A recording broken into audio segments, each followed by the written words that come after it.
ನಮಸ್ಕಾರ. ಅಮೋಘ ವಾರ್ತೆಗಳಿಗೆ ಸ್ವಾಗತ. ನಾನು ಅಮೂಲ್ಯ ಬಿಎಂ ಶೆಟ್ಟಿ. ಇದೀಗ ಮುಖ್ಯಾಂಶಗಳು. ಕರ್ನಾಟಕದ ರಾಜಕೀಯ ವಲಯದಲ್ಲಿ ತೀವ್ರ ಕುತೂಹಲ ಮೂಡಿಸಿದ್ದ ರಾಜ್ಯಸಭಾ ಚುನಾವಣೆಯ ಅಭ್ಯರ್ಥಿಗಳ ಆಯ್ಕೆ ಪ್ರಕ್ರಿಯೆ ಮುಕ್ತಾಯ. ಮೈತ್ರಿಕೂಟದ ಇಬ್ಬರು ಹಿರಿಯ ನಾಯಕರಿಗೆ ನಿರಾಶೆ. ಮಾಜಿ ಪ್ರಧಾನಿ ದೇವೇಗೌಡರಿಗೆ ತಪ್ಪಿದ ರಾಜ್ಯಸಭಾ ಟಿಕೆಟ್. ರಾಜ್ಯಸಭೆ ಚುನಾವಣೆ 4 ಸ್ಥಾನಗಳಿಗೆ ಕಾಂಗ್ರೆಸ್ ಹಾಗೂ ಬಿಜೆಪಿ ಅಭ್ಯರ್ಥಿಗಳ ಅವಿರೋಧ ಆಯ್ಕೆ ಸಾಧ್ಯತೆ. ಬೆಂಗಳೂರಿನ ರೌಡಿ ಶೀಟರ್ ಹಾಸನದಲ್ಲಿ ಮರ್ಡರ್. ಜಿಲ್ಲಾ ನ್ಯಾಯಾಲಯದ ಎದುರೇ ರೌಡಿ ಶೀಟರ್ ಬರ್ಬರ ಹತ್ಯೆ. ಮಾರಕಾಸ್ತ್ರಗಳಿಂದ ಮನಬಂದಂತೆ ಕೊಚ್ಚಿ ಕೊಲೆ. ಮತ್ತು ದಂಡಿಗನಹಳ್ಳಿ ಹೋಬಳಿ ವಿವಿಧ ಗ್ರಾಮಗಳ ರಸ್ತೆ ಅಭಿವೃದ್ಧಿಗೆ ವಿಧಾನ ಪರಿಷತ್ ಸದಸ್ಯ ಡಾಕ್ಟರ್ ಸೂರಜ್ ರೇವಣ್ಣ ಚಾಲನೆ. ವಾರ್ತೆಗಳ ವಿವರ. ಕರ್ನಾಟಕದ ರಾಜಕೀಯ ವಲಯದಲ್ಲಿ ತೀವ್ರ ಕುತೂಹಲ ಮೂಡಿಸಿದ್ದ ರಾಜ್ಯಸಭಾ ಚುನಾವಣೆಯ ಅಭ್ಯರ್ಥಿಗಳ ಆಯ್ಕೆ ಪ್ರಕ್ರಿಯೆ ಮುಕ್ತಾಯಗೊಂಡಿದ್ದು, ಮೈತ್ರಿಕೂಟದ ನಿರೀಕ್ಷೆಯಲ್ಲಿದ್ದ ಇಬ್ಬರು ಹಿರಿಯ ನಾಯಕರಿಗೆ ನಿರಾಶೆಯಾಗಿದೆ. ಮಾಜಿ ಪ್ರಧಾನಿ ಎಚ್ ಡಿ ದೇವೇಗೌಡ ಮತ್ತು ಮಾಜಿ ಸಂಸದೆ ಸುಮಲತಾ ಅಂಬರೀಶ್ ಅವರಿಗೆ ಈ ಬಾರಿ ಭಾರತೀಯ ಜನತಾ ಪಾರ್ಟಿ ಟಿಕೆಟ್ ನೀಡಿಲ್ಲ. 93 ವರ್ಷದ JDS supremo H D Deve Gowda ಅವರ ರಾಜ್ಯಸಭಾ ಅವಧಿಯು ಜೂನ್ ತಿಂಗಳಿನಲ್ಲಿ ಮುಕ್ತಾಯಗೊಳ್ಳುತ್ತಿದ್ದು, ಮೈತ್ರಿ ಧರ್ಮದ ಆಧಾರದ ಮೇಲೆ ಬಿಜೆಪಿ ಅವರಿಗೆ ಮತ್ತೊಂದು ಅವಧಿಗೆ ಬೆಂಬಲ ನೀಡಬಹುದು ಎಂಬ ಊಹಾಪೋಹಗಳಿದ್ದವು.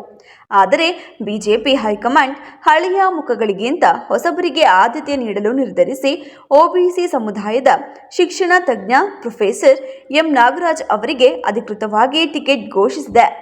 ಇದರಿಂದಾಗಿ ದೇವೇಗೌಡರಿಗೆ ಮತ್ತೊಮ್ಮೆ ಸಂಸತ್ ಪ್ರವೇಶಿಸುವ ಅವಕಾಶ ಕೈತಪ್ಪಿದೆ.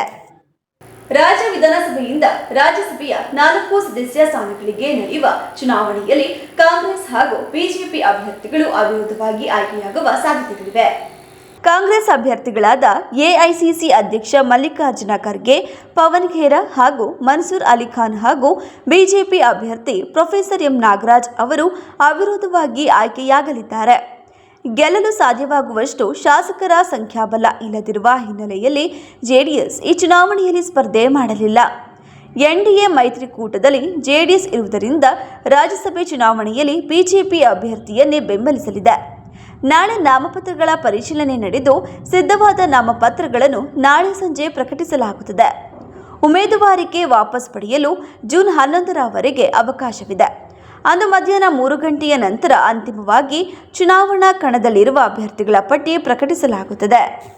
ಹಾಸನ ನಗರದ ಹೃದಯ ಭಾಗದಲ್ಲಿರುವ ಜಿಲ್ಲಾ ನ್ಯಾಯಾಲಯದ ಮುಂಭಾಗದಲ್ಲಿ ಹಾಸನ ಮೂಲದ ಬೆಂಗಳೂರಿನ ರೌಡಿ ಶೀಟರ್ನನ್ನು ದುಷ್ಕರ್ಮಿಗಳು ಮಾರಕಾಸ್ತ್ರಗಳಿಂದ ಮನಬಂದಂತೆ ಕೊಚ್ಚಿ ಬರ್ಬರವಾಗಿ ಹತ್ಯೆಗೈದಿರುವ ಘಟನೆ ನಡೆದಿದ್ದು, ಇಡೀ ಹಾಸನ ನಗರವನ್ನು ಬೆಚ್ಚಿ ಬೀಳಿಸಿದೆ. ಸಾರ್ವಜನಿಕರು ಹಾಗೂ ವಾಹನಗಳ ಓಡಾಟ ಹೆಚ್ಚಿರುವ ಪ್ರಮುಖ ರಸ್ತೆಯಲ್ಲೇ ಈ ಕೃತ್ಯ ನಡೆದಿರುವುದು ಜನರಲ್ಲಿ ಆತಂಕ ಮೂಡಿಸಿದ್ದು, ಕಾನೂನು ಸುವ್ಯವಸ್ಥೆ ಕುರಿತು ಪ್ರಶ್ನೆಗಳು ಎದ್ದಿವೆ. ಮೃತರನ್ನು 43 ಮಂಜೇಶ್ ಎಂದು ಗುರುತಿಸಲಾಗಿದೆ. ಅವರು ಮೂಲತಃ ಹಾಸನ ಜಿಲ್ಲೆಯವರಾಗಿದ್ದು, ಹಲವು ವರ್ಷಗಳಿಂದ ಬೆಂಗಳೂರಿನಲ್ಲಿ ನೆಲೆಸಿದರು. ಬೆಂಗಳೂರಿನಲ್ಲಿ ಅವರ ವಿರುದ್ಧ ಹಲವು ಪ್ರಕರಣಗಳು ದಾಖಲಾಗಿದ್ದ ಹಿನ್ನೆಲೆಯಲ್ಲಿ ರೌಡಿಶೀಟರ್ ಆಗಿ ಗುರುತಿಸಿಕೊಂಡಿದ್ದರು ಎಂದು ಪೊಲೀಸ್ ಮೂಲಗಳು ತಿಳಿಸಿವೆ. ಆದರೆ ಇತ್ತೀಚಿನ ದಿನಗಳಲ್ಲಿ ಅವರು ಯಾವ ಕೆಲಸದ ನಿಮಿತ್ತ ಹಾಸನಕ್ಕೆ ಬಂದಿದ್ದರು ಎಂಬುದು ಇನ್ನೂ ಸ್ಪಷ್ಟವಾಗಿಲ್ಲ. ಲಭ್ಯ ಮಾಹಿತಿ ಪ್ರಕಾರ ಮಂಜೇಶ್ ಅವರು ಮನೆಯಲ್ಲಿ ಯಾರಿಗೂ ತಿಳಿಸದೆ ಹಾಸನಕ್ಕೆ ಆಗಮಿಸಿದರು. ಈ ವಿಚಾರವನ್ನು ಮೊದಲೇ ತಿಳಿದಿದ್ದ ಅಥವಾ ಅವರ ಚಲನವಲನವನ್ನು ಗಮನಿಸಿದ ದುಷ್ಕರ್ಮಿಗಳು ಸೂಕ್ತ ಸಮಯಕ್ಕಾಗಿ ಕಾದು ಕುಳಿತಿದ್ದರು ಎನ್ನಲಾಗಿದೆ. ಜಿಲ್ಲಾ ನ್ಯಾಯಾಲಯದ ಮುಂಭಾಗಕ್ಕೆ ಅವರು ಬಂದ ಕೂಡಲೇ ಏಕಾಏಕಿ ದಾಳಿ ನಡೆಸಿದ ಹಂತಕರು ಮಾರಕಾಸ್ತ್ರಗಳಿಂದ ಮನಬಂದಂತೆ ಹಲ್ಲೆ ನಡೆಸಿದ್ದಾರೆ.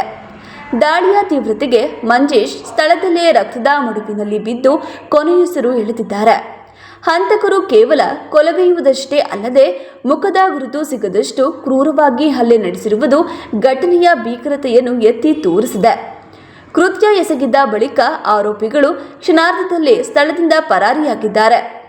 ಘಟನೆಯ ಮಾಹಿತಿ ತಿಳಿಯುತ್ತಿದ್ದಂತೆ ಹಾಸನ ನಗರ ಠಾಣೆ ಪೊಲೀಸರು, ಹಿರಿಯ ಪೊಲೀಸ್ ಅಧಿಕಾರಿಗಳು ಹಾಗೂ ತನಿಖಾ ತಂಡ ಸ್ಥಳಕ್ಕೆ ದೌಡಾಯಿಸಿ ಪರಿಶೀಲನೆ ನಡೆಸಿದರು. ಘಟನಾ ಸ್ಥಳದ ಸುತ್ತಮುತ್ತಲಿನ ಸಿಸಿಟಿವಿ ಕ್ಯಾಮೆರಾಗಳ ದೃಶ್ಯಾವಳಿಗಳನ್ನು ವಶಕ್ಕೆ ಪಡೆದು ಆರೋಪಿಗಳ ಪತ್ತೆಗೆ ಕಾರ್ಯಾಚರಣೆ ಆರಂಭಿಸಲಾಗಿದೆ. ಹತ್ಯೆಯ ಹಿಂದಿನ ನಿಖರ ಕಾರಣ ಇನ್ನೂ ಬಹಿರಂಗವಾಗಿಲ್ಲ. ಹಳೆ ವೈಷಮ್ಯ, ಗ್ಯಾಂಗ್ ವೈಷಮ್ಯ, ವೈಯಕ್ತಿಕ ದ್ವೇಷ ಅಥವಾ ಆಸ್ತಿ ಸಂಬಂಧಿತ ವಿವಾದ ಸೇರಿದಂತೆ ವಿವಿಧ ಆಯಾಮಗಳಲ್ಲಿ ಪೊಲೀಸರು ತನಿಖೆ ನಡೆಸಿದ್ದಾರೆ. ಕೊಲೆ ಪೂರ್ವಯೋಜಿತವಾಗಿತ್ತೇ? ಮಂಜೇಶ್ ಅವರ ಹಾಸನ ಭೇಟಿಯ ಮಾಹಿತಿ ಹಂತಕರಿಗೆ ಹೇಗೆ ಸಿಕ್ಕಿತು ಎಂಬ ಪ್ರಶ್ನೆಗಳಿಗೂ ಉತ್ತರ ಹುಡುಕಲಾಗುತ್ತಿದೆ. ಜಿಲ್ಲಾ ನ್ಯಾಯಾಲಯದಂತಹ ಸೂಕ್ಷ್ಮ ಪ್ರದೇಶದ ಎದುರೇ ಇಂತಹ ಭೀಕರ ಹತ್ಯೆ ನಡೆದಿರುವುದು ಸಾರ್ವಜನಿಕರಲ್ಲಿ ಆತಂಕ ಉಂಟು ಮಾಡಿದೆ.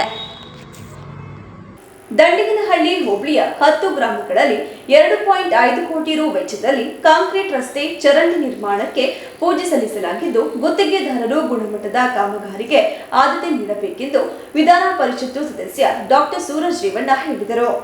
ತಾಲೂಕಿನ ದಂಡಿಗನಹಳ್ಳಿ ಹೋಬಳಿಯಲ್ಲಿ ಮೊದಲ ಹಂತದಲ್ಲಿ ಕೈಗೊಳ್ಳಲಾಗಿರುವ 2.5 ಕೋಟಿ ವೆಚ್ಚದ ರಸ್ತೆ ಚರಂಡಿ ನಿರ್ಮಾಣಕ್ಕೆ ಸೋಮವಾರದಂದು ಹಲವು ಗ್ರಾಮಗಳಲ್ಲಿ ಗುದ್ದಲಿ ಪೂಜೆ ನೆರವೇರಿಸಿ ಮಾತನಾಡಿದ ಅವರು, ಮುಖ್ಯಮಂತ್ರಿಗಳು ಶಾಸಕರಿಗೆ ಹಂಚಿಕೆ ಮಾಡಿರುವ ಅನುದಾನದಡಿ ರಸ್ತೆ ಚರಂಡಿ ನಿರ್ಮಾಣದ ಕಾಮಗಾರಿಗಳಿಗೆ ಇಂದು ಚಾಲನೆ ನೀಡಲಾಗಿದೆ. ಹೋಬಳಿಯ ಎನ್ ಬಿಡ್ಡೇನಹಳ್ಳಿ, ಹೊನಶೆಟ್ಟಿಹಳ್ಳಿ, ಅಗ್ರಹಾರ, ಚೋಳೇನಹಳ್ಳಿ, ನಾರಾಯಣಪುರ, ನಾಡನಹಳ್ಳಿ, ಪಿಳ್ಳಳ್ಳಿ, ಚೆನ್ನಾಪುರ, ಗೆಜಗಾರನಹಳ್ಳಿ ಮತ್ತು ಆನೆಕೆರೆ ಗ್ರಾಮಗಳಲ್ಲಿ ಕಾಮಗಾರಿ ಕೈಗೆತ್ತಿಕೊಳ್ಳಲಾಗಿದೆ. ಎಷ್ಟು ರಸ್ತೆ ಮಾಡಿದೆವೋ ಅನ್ನುವುದಕ್ಕಿಂತ ಅಗತ್ಯವಿರುವ ಜನರಿಗೆ ಹೆಚ್ಚು ಅನುಕೂಲವಾಗುವ ರಸ್ತೆ ನಿರ್ಮಾಣ ಮಾಡುವುದು ಮುಖ್ಯವಾಗುತ್ತದೆ.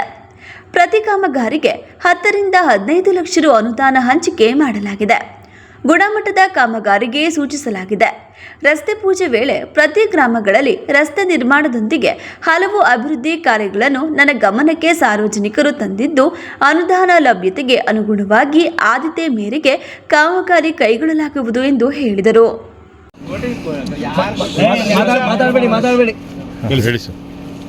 ಇವತ್ತಿನ ದಿನ ಏನು ಒಂದು ಮುಖ್ಯಮಂತ್ರಿಗಳ ಅನುದಾನಗಳ ಅಡಿಯಲ್ಲಿ CMIDP ಅಡಿಯಲ್ಲಿ ಶಾಸಕರ ಒಂದು ಕೋಟಾ ಏನಿದೆ ಅದರಲ್ಲಿ ಸುಮಾರು ಒಂದು 2.5 ಕೋಟಿ ರೂಪಾಯಿ ರಸ್ತೆ ಕಾಮಗಾರಿಗಳನ್ನ ಸುಮಾರು ಒಂದು 10ಕ್ಕೂ ಹೆಚ್ಚು ಹಳ್ಳಿಗಳಲ್ಲಿ ಇವತ್ತು ಏನು ಗುದ್ದಲಿ ಪೂಜೆನ ನೆರವೇರಿಸಿದ್ದೀವಿ.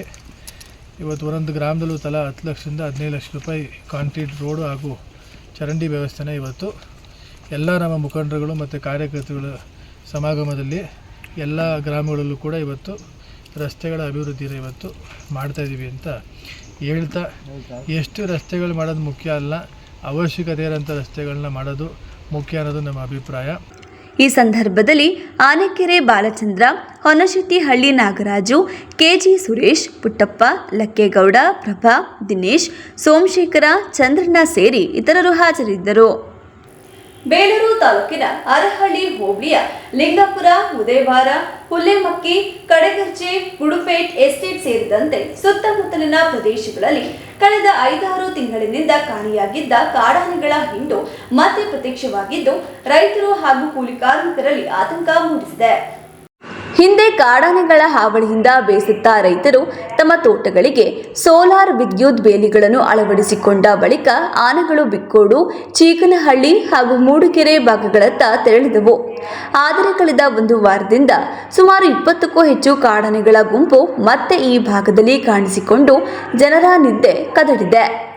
ಆರಂಭದಲ್ಲಿ ಸೋಲಾರ್ ಬೇಲಿಯನ್ನು ದಾಟಲು ಹಿಂದೇಟು ಹಾಕುತ್ತಿದ್ದ ಆನೆಗಳು ಈಗ ಹೊಸ ತಂತ್ರಗಳನ್ನು ಅನುಸರಿಸುತ್ತಿವೆ. ತಂತಿಗಳ ಮೇಲೆ ಒಣಗಿದ ಮರಗಳು ಅಥವಾ ಕಾಫಿ ಗಿಡಗಳನ್ನು ಕೆಡವಿ ವಿದ್ಯುತ್ ಬೇಲಿಯನ್ನು ದಾಟುತ್ತಿರುವ ದೃಶ್ಯಗಳು ಸ್ಥಳೀಯರ ಮೊಬೈಲ್ಗಳಲ್ಲಿ ಸೆರೆಯಾಗಿವೆ. ಕೆಲವು ಆನೆಗಳು ಮೊದಲು ತಂತಿಯಲ್ಲಿ ವಿದ್ಯುತ್ ಹರಿಯುತ್ತಿದೆಯೇ ಎಂದು ಪರಿಶೀಲಿಸಿ ಬಳಿಕ ಬೇಲಿಯನ್ನು ದಾಟುತ್ತಿರುವುದು ರೈತರ ಆತಂಕವನ್ನು ಮತ್ತಷ್ಟು ಹೆಚ್ಚಿಸಿದೆ. ಕಷ್ಟಪಟ್ಟು ಬೆಳೆದ ಬೆಳೆಗಳನ್ನು ರಕ್ಷಿಸಿಕೊಳ್ಳುವುದು ದಿನದಿಂದ ದಿನಕ್ಕೆ ಕಷ್ಟವಾಗುತ್ತಿದ್ದು, ಅರಣ್ಯ ಇಲಾಖೆ ಶೀಘ್ರ ಕ್ರಮ ಕೈಗೊಂಡು ಕಾಡಾನೆಗಳ ಹಾವಳಿಗೆ ಶಾಶ್ವತ ಪರಿಹಾರ ಕಂಡುಹಿಡಿಯಬೇಕೆಂದು ರೈತರು ಒತ್ತಾಯಿಸಿದ್ದಾರೆ. ನಗರಾಭಿವೃದ್ಧಿ ಇಲಾಖೆಯ ಹಿರಿಯ ಅಧಿಕಾರಿಗಳೊಂದಿಗೆ ಇಲಾಖೆಯ ವಿವಿಧ ಯೋಜನೆಗಳು, ಕಾರ್ಯಕ್ರಮಗಳು ಹಾಗೂ ಅಭಿವೃದ್ಧಿ ಕಾಮಗಾರಿಗಳ ಅನುಷ್ಠಾನದ ಪ್ರಗತಿ ಕುರಿತು ನಗರಾಭಿವೃದ್ಧಿ ಸಚಿವರಾದ ಡಾಕ್ಟರ್ ಯತೀಂದ್ರ ಸಿದ್ದರಾಮಯ್ಯ ಸಮಗ್ರ ಪರಿಶೀಲನೆ ಸಭೆ ನಡೆಸಿದರು.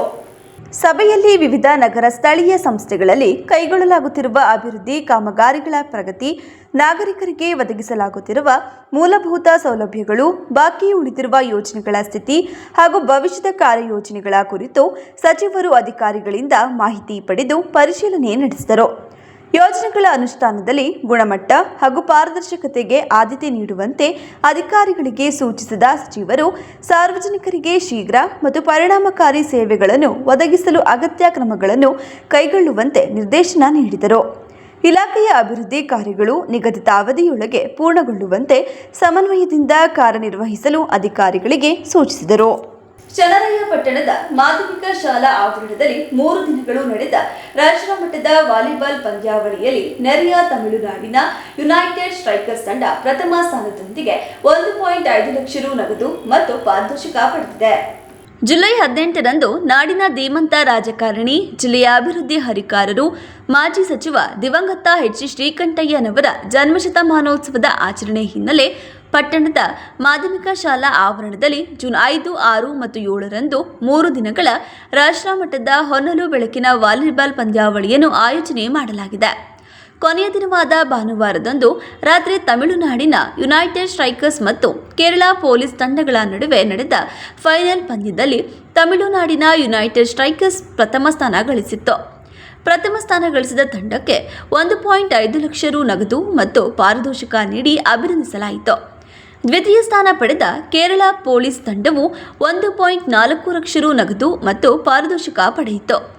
ಟೂರ್ನಿಯ ಆಯೋಜಕರಾದ ಎಚ್ ಶ್ರೀಕಂಠಯ್ಯನವರ ಕುಟುಂಬ ಸದಸ್ಯರಾದ ಜಿಲ್ಲಾ 3 ದಿನಗಳು ನಡೆದ ಪಂದ್ಯಾವಳಿಗೆ ಸಂಸದ ಶ್ರೇಯಸ್ ಪಟೇಲ್, ಶಾಸಕ ಕೆಆರ್ ಶಿವಲಿಂಗೇಗೌಡ, ಮಾಜಿ ಶಾಸಕರಾದ ಎಂಎ ಗೋಪಾಲಸ್ವಾಮಿ, ಸಿಎಸ್ ಪುಟ್ಟೇಗೌಡ ಸೇರಿ ಹಲವು ಹಿರಿಯ ಕಿರಿಯ ರಾಜಕಾರಣಿಗಳು ಆಗಮಿಸಿ ಶುಭ ಕೋರಿದರು. ಈ ಸಂದರ್ಭದಲ್ಲಿ ಮುಖಂಡರಾದ JM Ramachandra, M Shankar, ND Kishore, CT Ashok Kumar, Didaga Balanna, Anati Anand Kumar, MK Manjegowda, AB Nanjundegowda, Uday Kumar, Vasu, Suhil Pasha ಸೇರಿ ಪುರಸಭಾ ಮಾಜಿ ಸದಸ್ಯರುಗಳು, ಗ್ಯಾರಂಟಿ ಸಮಿತಿ ಸದಸ್ಯರುಗಳು, ಕೆಡಿಪಿ ಸದಸ್ಯರುಗಳು ಹಾಗೂ ಎಚ್ ಶ್ರೀಕಂಠಯ್ಯ ಸೇವಾ ಸಮಿತಿ ಪದಾಧಿಕಾರಿಗಳು ಹಾಜರಿದ್ದರು. ಇದೀಗ ಜಾಹೀರಾತು. ಅಜ್ಜಿಯ ಅಡುಗೆ ಅವಳ ಕೈ ರುಚಿಯೊಳಗೆ ನಿಮ್ಮ ಮನೆ ಅಡುಗೆಗೆ ನೈಜ ರುಚಿ ಬೇಕಾದರೆ ಕಲ್ಪ ತೆಂಗಿನೆಣ್ಣೆ. ನನ್ನ ಆರೋಗ್ಯ, ಸೌಂದರ್ಯ ಮತ್ತು ಶಕ್ತಿಯ ರಹಸ್ಯ ಕಲ್ಪ ತೆಂಗಿನೆಣ್ಣೆ. ಪ್ರತಿ ಹನಿಯಲ್ಲೂ ಶುದ್ಧತೆಯನ್ನು ಅನುಭವಿಸಿ. ಕಲ್ಪ ತೆಂಗಿನೆಣ್ಣೆ, ಇದು ಕ್ಯಾಂಪ್ಕೋ ಉತ್ಪನ್ನ. ವರ್ಷಗಳು 100 ದಿನಗಳು ಮೇಕಿಂಗ್ ಶುಲ್ಕದಲ್ಲಿ 100% ರಿಯಾಯಿತಿ. Bhima legacy fest 100 days offer. ಚಿನ್ನ, ಬೆಳ್ಳಿ ಮತ್ತು ವಜ್ರದ ಮೇಲಿನ ಮೇಕಿಂಗ್ ಶುಲ್ಕದಲ್ಲಿ 100% ವರೆಗೆ ರಿಯಾಯಿತಿ ಪಡೆಯಿರಿ. ಮತ್ತು ಪ್ರತಿ 1 ಲಕ್ಷ ರೂಪಾಯಿ ಮೌಲ್ಯದ ವಜ್ರದ ಮೇಲೆ 24 ಕ್ಯಾರೆಟ್ ಚಿನ್ನದ ಬಾರ್ ಉಚಿತವಾಗಿ ಪಡೆಯಿರಿ. ಎಲ್ಲಾ ಭೀಮಾ ಮಳಿಗೆಗಳಲ್ಲಿ ಲಭ್ಯ. ಷರತ್ತುಗಳು ಅನ್ವಯ. ವಿಜಯ್ ಸಿಲ್ವರ್ ಪ್ಯಾಲೇಸ್ ಬೆಳ್ಳಿಯ ಆಭರಣಗಳ ಮತ್ತು ಬೆಳ್ಳಿ ವಸ್ತುಗಳ ಎಕ್ಸ್ಕ್ಲೂಸಿವ್ ಶೋರೂಮ್. ಮೊಟ್ಟ ಮೊದಲ ಪ್ರತ್ಯೇಕ ಬೆಳ್ಳಿ ಆಭರಣಗಳ ಭಂಡಾರ ವಿಜಯ್ ಸಿಲ್ವರ್ ಪ್ಯಾಲೇಸ್. ನಮ್ಮಲ್ಲಿ ಎಲ್ಲ ಮಾದರಿಯ 92.5 ಹಾಲ್ಮಾರ್ಕ್ನ ಬೆಳ್ಳಿಯ ಆಭರಣಗಳು ದೊರೆಯುತ್ತವೆ. ಗೋಲ್ಡ್ ಪ್ಲೇಟೆಡ್ ಆಂಟಿಕ್ ನೆಕ್ಲೆಸ್ಗಳು, ಜುಮ್ಕಿಗಳು, ಸೊಂಟದ ಡಾಬುಗಳು, ಟೆಂಪಲ್ ಡಿಸೈನ್ ಬಳೆಗಳು, ತೋಡುಬಂದಿಗಳು, ಎಮರಾಲ್ಡ್ ವಸ್ತುಗಳು, ಪ್ರತಿನಿತ್ಯ ಹೊಸ ಹೊಸ ಡಿಸೈನ್ಗಳು ಇಲ್ಲಿ ಲಭ್ಯವಿದೆ.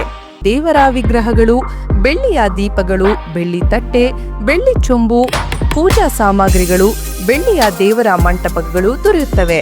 Vijay silver palace, Subhash square, Devigere circle, Hassan. Contact 9060133333. The future belongs to those who prepare for it today. Jaya Techno School. Admissions now open. Welcome to a campus where smart classrooms, robotics labs, and AI-assisted learning make every day an adventure. Where coding, STEM, and 3D innovation workshops turn curious kids into confident creators. Our digital library, language labs, and experienced faculty ensure every child reaches their fullest potential. While our sports complex, arts wing, music rooms, and student wellness center make sure they thrive, not just survive. Your child's safety, always our priority. With 24/7 CCTV, GPS-tracked transport, and a fully secured campus. Jaya Techno School. Smart learning, safe campus, bright futures. Admissions are open. Seats are filling fast. Call today. Visit our campus. Secure your child's tomorrow. For more details, contact Jaya Techno School. KSRTC Layout, 60 feet road behind Central School, Alsikere Road, BT Koppal, Hassan. Mobile 9964984575, 94494000455. Website www.jayatechnoschool.in. Shri Mahalakshmi sweets Chikkamagaluru ಶಾಖೆಗೆ 7ನೇ ವರ್ಷದ ಸಂಭ್ರಮಾಚರಣೆ. ಚಿಕ್ಕಮಗಳೂರಿನಲ್ಲಿ ಮೊದಲ ಬಾರಿಗೆ live kitchen, live sweets making, live experience ಹೊಂದಿರುವ ಸಿಹಿಯ ವಿಳಾಸ. ಈ ವಿಶೇಷ ದಿನಕ್ಕೆ ಒಂದು ಸಿಹಿಯಾದ ಕೊಡುಗೆ. 1,000 ರೂಪಾಯಿ ಮೇಲ್ಪಟ್ಟ ಖರೀದಿಗೆ 250 ಗ್ರಾಂ ಮೈಸೂರು ಪಾಕ್ ಉಚಿತ. ಈ ಆಫರ್ ಕೇವಲ ಜೂನ್ 5ರಂದು ಮಾತ್ರ. ಷರತ್ತುಗಳು ಅನ್ವಯ. ಜೂನ್ 7ರಂದು ಮಾವಿನ ಮೇಳ. ನಮ್ಮ ಲೈವ್ ಕಿಚನ್ ನಲ್ಲಿ ತಯಾರಾದ ಋತುವಿನ ಅತ್ಯುತ್ತಮ ಮಾವಿನ ಸಿಹಿಗಳು. ಷರತ್ತುಗಳು ಅನ್ವಯ. ಮೈಸೂರಿನ ಖ್ಯಾತಿ, ಚಿಕ್ಕಮಗಳೂರಿನ ಪ್ರೀತಿ. ವಿಳಾಸ MG ರಸ್ತೆ, opposite to old town police station, Chikkamagaluru. ನಿಮ್ಮ ಅಮೂಲ್ಯ ಪ್ರೀತಿ ನಮ್ಮ ಯಶಸ್ಸಿನ ನಿಜವಾದ ಶಕ್ತಿ. ಸರ್ವರಿಗೂ ಆತ್ಮೀಯ ಸ್ವಾಗತ. ಶ್ರೀ ಮಹಾಲಕ್ಷ್ಮಿ ಸ್ವೀಟ್ಸ್ ನೊಂದಿಗೆ ಗೋಮತಿ ಕಲ್ಯಾಣ ಮಂಟಪ 14 ವಸಂತಗಳನ್ನು ಪೂರೈಸಿ 15ನೇ ವರ್ಷಕ್ಕೆ ಪಾದಾರ್ಪಣೆ ಮಾಡುತ್ತಿರುವ ನಮ್ಮ ಗೋಮತಿ ಕಲ್ಯಾಣ ಮಂಟಪವನ್ನ ಹೊಚ್ಚ ಹೊಸ ರೂಪದಲ್ಲಿ ನಿಮ್ಮ ಮುಂದೆ ಪ್ರಸ್ತುತಪಡಿಸುತ್ತಿದ್ದೇವೆ. ಅತ್ಯಾಧುನಿಕವಾಗಿ ನವೀಕರಣಗೊಂಡ ಕಲ್ಯಾಣ ಮಂಟಪದಲ್ಲಿ 1200 ಜನರು ಕೂರಬಹುದಾದಂತಹ ಬ್ಯಾಂಕ್ವೆಟ್ ಹಾಲ್ ಹಾಗೂ 700 ಜನರು ಊಟ ಮಾಡಬಹುದಾದ ಡೈನಿಂಗ್ ಹಾಲ್ ಇದ್ದು, ಮದುವೆ, ಬೀಗರ ಔತಣ, ನಾಮಕರಣ ಮತ್ತು ಎಲ್ಲ ಶುಭ ಸಮಾರಂಭಗಳಿಗೆ ಸಸ್ಯಾಹಾರಿ ಮತ್ತು ಮಾಂಸಾಹಾರಿ ಔತಣಗಳಿಗೆ ಹಾಲ್ ಅನ್ನ ನೀಡಲಾಗುತ್ತದೆ. 4 ಎಕರೆಗೂ ಅಧಿಕ ಜಾಗದಲ್ಲಿ ವಾಹನಗಳಿಗೆ ಉತ್ತಮವಾದ ಪಾರ್ಕಿಂಗ್ ವ್ಯವಸ್ಥೆ ಸಹ ಲಭ್ಯವಿದೆ. ನಿಮ್ಮ ಕುಟುಂಬದ ಸುಂದರ ಕಾರ್ಯಕ್ರಮಗಳನ್ನ ಅತ್ಯುತ್ತಮ ಕ್ಷಣಗಳನ್ನಾಗಿ ಮಾರ್ಪಾಡಾಗಿಸಲು ಒಂದು ಒಳ್ಳೆಯ ಜಾಗ, ಅದುವೇ ನಮ್ಮ ಗೋಮತಿ ಕಲ್ಯಾಣ ಮಂಟಪ. ಗೋಮತಿ ಕಲ್ಯಾಣ ಮಂಟಪ, ಕೋಟ್ ಹೊಸ ಬಸ್ ನಿಲ್ದಾಣದ ಹತ್ತಿರ, ಚನ್ನಪಟ್ಟಣ ಬಡಾವಣೆ, ಹೊಳೆನರಸೀಪುರ ರಸ್ತೆ, ಹಾಸನ. ಬುಕಿಂಗ್ ಹಾಗೂ ಹೆಚ್ಚಿನ ಮಾಹಿತಿಗಾಗಿ ಸಂಪರ್ಕಿಸಿ 9484827261 ಮತ್ತು 8970568666. ಮತ್ತೊಮ್ಮೆ ಅಮೋಘ ವಾರ್ತೆಗಳಿಗೆ ಸ್ವಾಗತ. ಎಐಸಿಸಿ ಕಾರ್ಯದರ್ಶಿ ಹಾಗೂ ದೇವರಾಜ ಅರಸು ಅವರ ಮೊಮ್ಮಗ ಸೂರಜ್ ಹೆಗ್ಡೆ ಹಠಾತ್ ಹೃದಯಾಘಾತದಿಂದ ನಿಧನರಾಗಿದ್ದಾರೆ. ಮಾಜಿ ಸಿಎಂ ದಿವಂಗತ ದೇವರಾಜ್ ಅರಸು ಮೊಮ್ಮಗನಾಗಿದ್ದು, ಕಾಂಗ್ರೆಸ್ ಪಕ್ಷದ ಪ್ರಮುಖ ನಾಯಕರಾಗಿದ್ದರು. ರಾಷ್ಟ್ರೀಯ ಯುವ ಕಾಂಗ್ರೆಸ್ ಉಸ್ತುವಾರಿಯಾಗಿ ಪಕ್ಷದ ಸಂಘಟನೆಯ ಮೂಲಕ ರಾಜಕೀಯ ಪ್ರವೇಶಿಸಿದ ಸೂರಜ್ ಹೆಗ್ಡೆ ಅತ್ಯಂತ ನಿಷ್ಠಾವಂತ ನಾಯಕರಾಗಿ ಗುರುತಿಸಿಕೊಂಡಿದ್ದರು. ಅವರ ಅಕಾಲಿಕ ನಿಧನಕ್ಕೆ ಹಲವು ಗಣ್ಯರು ತೀವ್ರ ಆಘಾತ ಮತ್ತು ಸಂತಾಪ ವ್ಯಕ್ತಪಡಿಸಿದ್ದಾರೆ. ಸೂರಜ್ ಅವರಿಗೆ ಹಠಾತ್ ಹೃದಯ ಸಮಸ್ಯೆ ಕಾಣಿಸಿಕೊಂಡಿದ್ದು, ಕೂಡಲೇ ಎಂಎಸ್ ರಾಮಯ್ಯ ಆಸ್ಪತ್ರೆಗೆ ದಾಖಲಿಸಿದರೂ ಚಿಕಿತ್ಸೆ ಫಲಕಾರಿಯಾಗಲಿಲ್ಲ ಎಂದು ತಿಳಿದು ಬಂದಿದೆ. ಮೃತರು ಮಾಜಿ ಮುಖ್ಯಮಂತ್ರಿ ದಿವಂಗತ ಡಿ. ದೇವರಾಜ್ ಅರಸು ಅವರ ಮೊಮ್ಮಗನಾಗಿದ್ದು, ಪಕ್ಷದ ಸಂಘಟನೆಯಲ್ಲಿ ಅತ್ಯಂತ ಸಕ್ರಿಯವಾಗಿ ತೊಡಗಿಸಿಕೊಂಡಿದ್ದವರು. ರಾಜ್ಯ ಗ್ಯಾರಂಟಿ ಅನುಷ್ಠಾನ ಸಮಿತಿ ಉಪಾಧ್ಯಕ್ಷರಾಗಿದ್ದ ಸೂರಜ್ ಹೆಗ್ಡೆ ಅವರು ತಮಿಳುನಾಡು ಮತ್ತು ಪುದುಚೇರಿ ಕಾಂಗ್ರೆಸ್ ಉಸ್ತುವಾರಿ ಕೂಡ ಆಗಿದ್ದರು. ಇದೀಗ ಕಾಂಗ್ರೆಸ್ ಪಕ್ಷವು ಪ್ರಬಲ ನಾಯಕನನ್ನು ಕಳೆದುಕೊಂಡಿದೆ. ಮಾಜಿ ಮುಖ್ಯಮಂತ್ರಿ ಸಿದ್ದರಾಮಯ್ಯ ಅವರು ಅಂತಿಮ ನಮನ ಸಲ್ಲಿಸಿ ಕುಟುಂಬದವರಿಗೆ ಸಾಂತ್ವನ ಹೇಳಿದರು. ವಿಶ್ವ ಪರಿಸರ ದಿನಾಚರಣೆಯ ಅಂಗವಾಗಿ ಬೇಲೂರು ಹೊರವಲಯದ ಕಳಸಿನಕೆರೆ ರಸ್ತೆ ಸಮೀಪದ ಪುರಸಭೆಯ ಘನತ್ಯಾಜ್ಯ ವಿಲೇವಾರಿ ಘಟಕದ ಆವರಣದಲ್ಲಿ ಹಸಿರು ಭೂಮಿ ಪ್ರತಿಷ್ಠಾನ ವತಿಯಿಂದ ಗಿಡ ನೆಡುವ ಕಾರ್ಯಕ್ರಮವನ್ನು ಹಮ್ಮಿಕೊಳ್ಳಲಾಯಿತು. ಕಾರ್ಯಕ್ರಮದಲ್ಲಿ ಹಸಿರು ಭೂಮಿ ಪ್ರತಿಷ್ಠಾನದ ಅಧ್ಯಕ್ಷೆ ತೀರ್ಥಕುಮಾರಿ ವೆಂಕಟೇಶ್ ಮಾತನಾಡಿ, ಪರಿಸರ ಸಂರಕ್ಷಣೆ ಪ್ರತಿಯೊಬ್ಬರ ಜವಾಬ್ದಾರಿಯಾಗಿದ್ದು, ಗಿಡಗಳನ್ನು ನೆಟ್ಟು ಪೋಷಿಸುವ ಮೂಲಕ ಹಸಿರು ಪರಿಸರ ನಿರ್ಮಾಣಕ್ಕೆ ಎಲ್ಲರೂ ಕೈಜೋಡಿಸಬೇಕು. ಪರಿಸರ ದಿನಾಚರಣೆಯನ್ನು ಕೇವಲ ಒಂದು ದಿನಕ್ಕೆ ಸೀಮಿತಗೊಳಿಸದೆ ನಿರಂತರವಾಗಿ ಪರಿಸರ ಸಂರಕ್ಷಣಾ ಕಾರ್ಯಗಳಲ್ಲಿ ತೊಡಗಿಸಿಕೊಳ್ಳಬೇಕು. ಇಂದಿನ ಯುವ ಜನತೆ ಸಾಮಾಜಿಕ ಜಾಲತಾಣಗಳಲ್ಲಿ ಪರಿಸರ ದಿನದ ಶುಭಾಶಯಗಳನ್ನು ಹಂಚಿಕೊಳ್ಳುವುದಕ್ಕಿಂತ ಗಿಡಗಳನ್ನು ನೆಟ್ಟು ಬೆಳೆಸುವ ಮೂಲಕ ಪರಿಸರದ ಬಗ್ಗೆ ಕಾಳಜಿ ತೋರಬೇಕು ಎಂದು ಹೇಳಿದರು. ಹಸಿರು ಬೇಲೂರು ಆಗಬೇಕು ಅಂತೇಳಿ ಅನೇಕ ಕಡೆ ನಾವು ಏನು ಕಳೆದ 15 ವರ್ಷದಿಂದ ಭಾರತ ಜ್ಞಾನ ವಿಜ್ಞಾನ ಸಮಿತಿ ಮತ್ತು ಹಸಿರು ಭೂಮಿ ಪ್ರತಿಷ್ಠಾನ ಎರಡೂ ಸೇರಿ ಕಳೆದ 15-17 ವರ್ಷದಿಂದ ಈ ರೀತಿಯ ಗಿಡಗಳನ್ನು ನೆಡುವಂತಹ ಕಾರ್ಯಕ್ರಮನ ನಿರಂತರವಾಗಿ ನಡೆಸ್ಕೊಂಡು ಬರ್ತಾ ಇದ್ದೀವಿ. ನಮಗೆ ಅದರ ಒಂದು ಪ್ರೇರಣೆಯಿಂದ ಜೊತೆಗೆ ಏನು ಈಗ ಸರ್ಕಾರದಿಂದನೂ ಸಹ ಗಿಡ ನೆಡುವಂತಹ ಮತ್ತು ಮರಗಳನ್ನು ಬೆಳೆಸಬೇಕು ಅನ್ನೋ ಒಂದು ಉದ್ದೇಶ ಇದೆ ಅವ್ರಿಗೆ.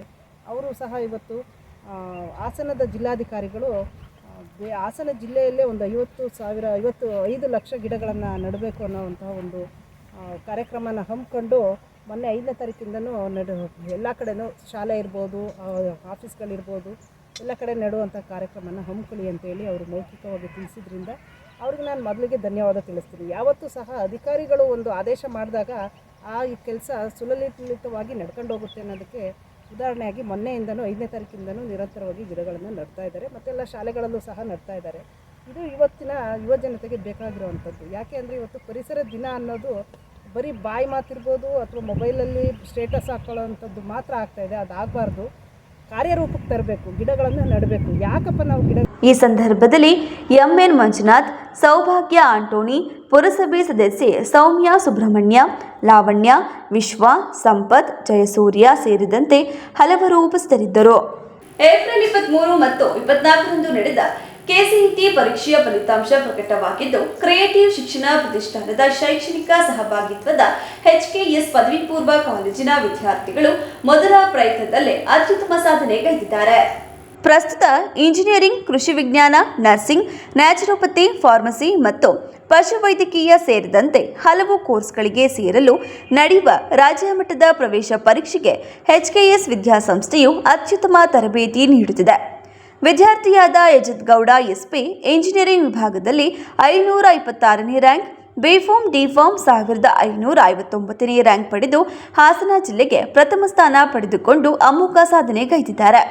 ಉಳಿದಂತೆ ವಿಶ್ವೇಶ್ ಎನ್ಎಚ್ ಇಂಜಿನಿಯರಿಂಗ್ ವಿಭಾಗದಲ್ಲಿ 817ನೇ ರ್ಯಾಂಕ್, ಪ್ರಣವ್ ಹರ್ಷ ಚಿಂತಲ್ ಇಂಜಿನಿಯರಿಂಗ್ 1420ನೇ ರ್ಯಾಂಕ್, ಸೃಜನಾ ಎಸ್ ಕೃಷಿ ವಿಭಾಗದಲ್ಲಿ 345ನೇ ರ್ಯಾಂಕ್, ನ್ಯಾಚುರೋಪತಿ 686ನೇ ರ್ಯಾಂಕ್, ಪಶುವೈದ್ಯಕೀಯ 1180ನೇ ರ್ಯಾಂಕ್, ನರ್ಸಿಂಗ್ 1184ನೇ ರ್ಯಾಂಕ್, ಇಂಜಿನಿಯರಿಂಗ್ 1799ನೇ ರ್ಯಾಂಕ್, ಬಿಫಾರ್ಮ್ 1609 ಮತ್ತು ಡಿಫಾರ್ಮ್ 1215ನೇ ರ್ಯಾಂಕ್, ಆರ್ಯವಿ ಕೃಷಿ ವಿಭಾಗದಲ್ಲಿ 269ನೇ ರ್ಯಾಂಕ್, ನ್ಯಾಚುರೋಪತಿ 736ನೇ ರ್ಯಾಂಕ್, ಪಶುವೈದ್ಯಕೀಯ 1119ನೇ ರ್ಯಾಂಕ್, ಬಿಫಾರ್ಮ್ 1753ನೇ ರ್ಯಾಂಕ್, ಡಿಫಾರ್ಮ್ 2007ನೇ ರ್ಯಾಂಕ್, ಇಂಜಿನಿಯರಿಂಗ್ 1518ನೇ ರ್ಯಾಂಕ್, ಸೃಷ್ಟಿ ಎಚ್ಎಸ್ ನ್ಯಾಚುರೋಪತಿ 856ನೇ ರ್ಯಾಂಕ್, ಶ್ರೀಲಕ್ಷ್ಮಿ ಕೃಷಿ ವಿಭಾಗದಲ್ಲಿ 553ನೇ ರ್ಯಾಂಕ್, ನ್ಯಾಚುರೋಪತಿ 1700ನೇ ರ್ಯಾಂಕ್,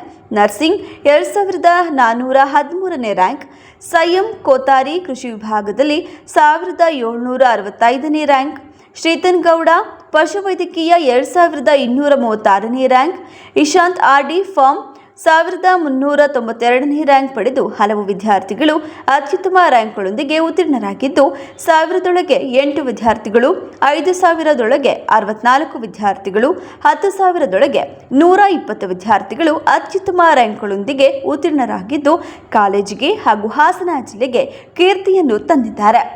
ಸಾಧಕರನ್ನು ಸಂಸ್ಥೆಯ ಪ್ರಧಾನ ಕಾರ್ಯದರ್ಶಿಗಳಾದ ಶ್ರೀಯುತ ಎಚ್.ಕೆ. ಸುರೇಶ್, ಕಾರ್ಯದರ್ಶಿಗಳಾದ ಶ್ರೀಯುತ ಎಚ್.ಎಸ್. ಪ್ರಶಾಂತ್ ಗೌಡ, ಕ್ರಿಯೇಟಿವ್ ಆಡಳಿತ ಮಂಡಳಿ ಪ್ರಾಂಶುಪಾಲರು, ಉಪಪ್ರಾಂಶುಪಾಲರು, ಸಂಯೋಜಕರು ಹಾಗೂ ಎಲ್ಲ ಬೋಧಕ ಬೋಧಕೇತರ ಸಿಬ್ಬಂದಿಗಳು ಅಭಿನಂದಿಸಿದರು. ಕೊನೆಯಲ್ಲಿ ಮತ್ತೊಮ್ಮೆ ಮುಖ್ಯಾಂಶಗಳು. ಕರ್ನಾಟಕದ ರಾಜಕೀಯ ವಲಯದಲ್ಲಿ ತೀವ್ರ ಕುತೂಹಲ ಮೂಡಿಸಿದ್ದ ರಾಜ್ಯಸಭಾ ಚುನಾವಣೆಯ ಅಭ್ಯರ್ಥಿಗಳ ಆಯ್ಕೆ ಪ್ರಕ್ರಿಯೆ ಮುಕ್ತಾಯ. ಮೈತ್ರಿಕೂಟದ 2 ಹಿರಿಯ ನಾಯಕರಿಗೆ ನಿರಾಶೆ. ಮಾಜಿ ಪ್ರಧಾನಿ ದೇವೇಗೌಡರಿಗೆ ತಪ್ಪಿದ ರಾಜ್ಯಸಭಾ ಟಿಕೆಟ್. ರಾಜ್ಯಸಭೆ ಚುನಾವಣೆ 4 ಸ್ಥಾನಗಳಿಗೆ ಕಾಂಗ್ರೆಸ್ ಹಾಗೂ ಬಿಜೆಪಿ ಅಭ್ಯರ್ಥಿಗಳ ವಿರೋಧ ಆಯ್ಕೆ ಸಾಧ್ಯತೆ. ಬೆಂಗಳೂರಿನ ರೌಡಿ ಶೀಟರ್ ಹಾಸನದಲ್ಲಿ ಮರ್ಡರ್. ಜಿಲ್ಲಾ ನ್ಯಾಯಾಲಯದ ಎದುರೇ ರೌಡಿ ಶೀಟರ್ ಬರ್ಬರ ಹತ್ಯೆ. ಮಾರಕಾಸ್ತ್ರಗಳಿಂದ ಮನಬಂದಂತೆ ಕೊಚ್ಚಿ ಕೊಲೆ. ಮತ್ತು ದಂಡಿಗನಹಳ್ಳಿ ಹೋಬಳಿ ವಿವಿಧ ಗ್ರಾಮಗಳ ರಸ್ತೆ ಅಭಿವೃದ್ಧಿಗೆ ವಿಧಾನ ಪರಿಷತ್ ಸದಸ್ಯ ಡಾಕ್ಟರ್ ಸೂರಜ್ ರೇವಣ್ಣ ಚಾಲನೆ. ಮುಂದಿನ ವಾರ್ತಾ ಸಂಚಿಕೆಯೊಂದಿಗೆ ಮತ್ತೆ ಭೇಟಿಯಾಗೋಣ. ವಂದನೆಗಳು.